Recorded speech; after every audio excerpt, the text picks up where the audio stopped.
how do you meet the jobs criteria as an innovator founder? Now, as we've explored in previous videos, there are 7 success criteria that you can meet for the settlement criteria to get indefinite leave to remain. The rules are changing a bit, but essentially the rules are the same for all intents and purposes when it comes to jobs criterion before with the Innovator visa and from the 12th of May onwards with the Innovator Founder visa. So we're going to have a look at these 2 diagrams. One deals with the length of the jobs and the second deals with the idea of combining jobs. So I'm going to explain that.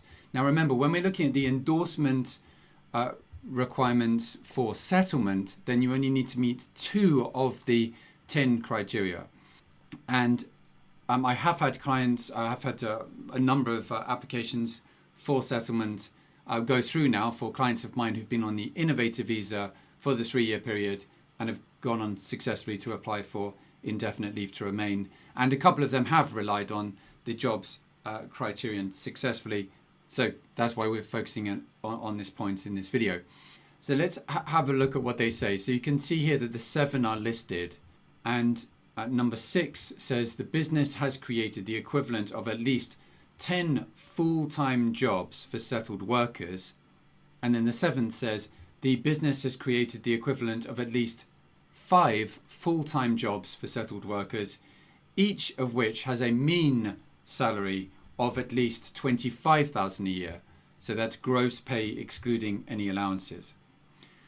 Now the applicant's business must have created either 10 jobs, therefore paying the national minimum wage, and that would be the equivalent of £16,225.20 per annum, and that's from April onwards, and that's at 30 hours a week, or 5 jobs paying at least $25,000 per year. Now, to count towards the number of jobs created, each worker must have been employed continuously for 12 months. Each worker must have worked an average of 30 hours a week, which explains how we've looked at the minimum wage. So that's 6 hours a day for 5 days, Monday to Friday. And if 2 or more workers work less than 30 hours a week, then their hours can be combined to represent 1 worker to count towards the total. So the first diagram here illustrates the 12-month period with this blue bar. So employee number 1 has a role for more than 12 months. That's in green.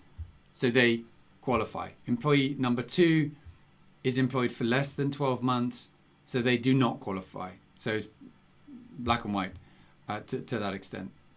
But what about this idea of combining roles? So that's a more nuanced idea.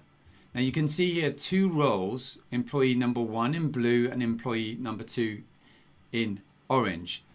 So although at times the 2 employees have worked for above 30 hours a week individually, where the employees fall below 30 hours a week on average, their hours can be combined to count as 1 employee. So you may have situations arising like this. Maybe you aimed to meet this criterion, and then maybe it turned out when you looked at the records that one of them fell below the 30-hour rule, and you may be looking at doing some kind of damage limitation around that, or some analysis to see if it's still tenable to go for these criteria. The better approach though is of course good pre-planning, and what some of my clients have done with an accountant that I work with, or with one of their own accountants, is plan ahead. We set up PAYE and a proper salary structure, and have some planning around this. Also, the idea of having at least 1 buffer employee, if you like, is helpful in case there's, or just to allow for some kind of contingency in case one of the rules is breached for one of the other workers unexpectedly.